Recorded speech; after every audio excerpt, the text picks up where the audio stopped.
there hasn't always been a blind support of European countries for US adventures in the Middle East. If we go back, for example, to the war in Iraq, yes, indeed, you had countries like the United Kingdom or Italy or Spain back in 2003 that supported the US-led war in Iraq, but there were other countries, in particular France and Germany, that stood in a very principled way against the US war in Iraq. Alongside this, you could also think about the beginning of the negotiation over the Iran nuclear deal. Again, exactly in those years, end of 2002, beginning of 2003, which eventually led to the JCPOA, basically, back in 2015. And that was also a European initiative that tried to bring back multilateralism and international law by drawing in also, but not exclusively, the United States into the picture. It wasn't only a black and white thing. There were many shades of gray, but the fundamental difference, I think, between the situation back then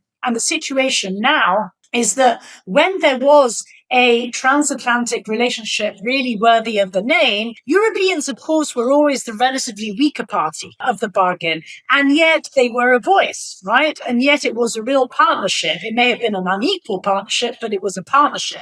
As opposed to now, in which you basically see the Trump administration treating European countries as would-be colonies and therefore simply expecting Europeans to toe the line no matter what it does, no matter what it says, and especially no matter what it does against Europe itself.